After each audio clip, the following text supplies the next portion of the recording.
Nous allons accueillir Gwenaël Beuchet qui va nous rejoindre. Mon cher Gwenaël. Bonjour. Bonjour, asseyez-vous. Vous êtes spécialiste de l'histoire des cartes à jouer.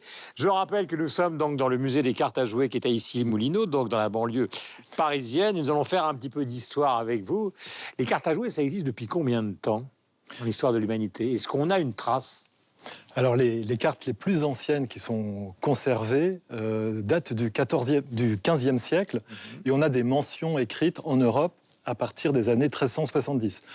À partir des années 370, en une dizaine d'années, elles vont se répandre à partir des ports italiens et espagnols principalement, Barcelone, Gênes, Venise.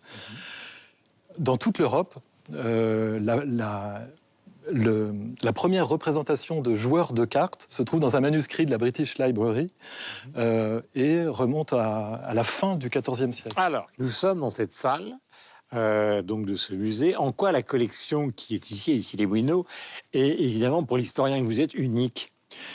Elle est unique dans le sens où effectivement il existe d'autres musées de la carte à jouer avec des très très belles collections, avec des pièces que nous n'avons pas, mais qui sont toutes associées à l'origine à un fabricant de cartes à jouer.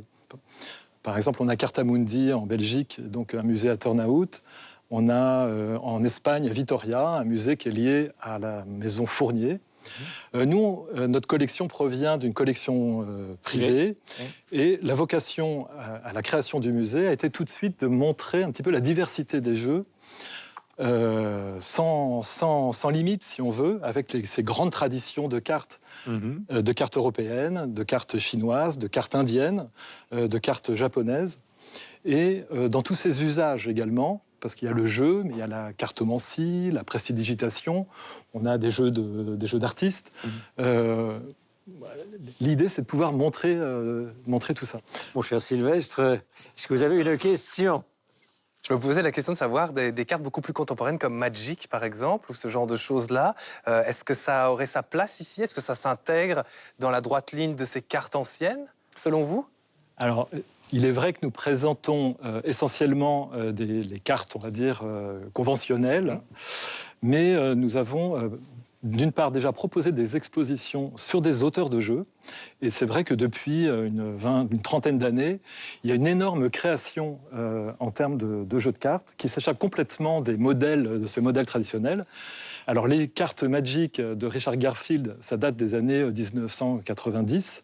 On est un exemple, on présente nous des cartes Pokémon, il y a les cartes Naruto, enfin, ça a été un vrai phénomène dans le milieu de la carte à jouer, très très important. En ce qui concerne la carte Dernière question avec vous. Traditionnelle et aussi l'engouement pour l'univers numérique, est-ce que vous sentez qu'il y a toujours chez la jeune génération un intérêt pour ces cartes à jouer? Alors, je crois qu'effectivement, on a cru peut-être à un moment donné que les jeux vidéo, par exemple, allaient faire disparaître en fait ces pratiques de jeux de société.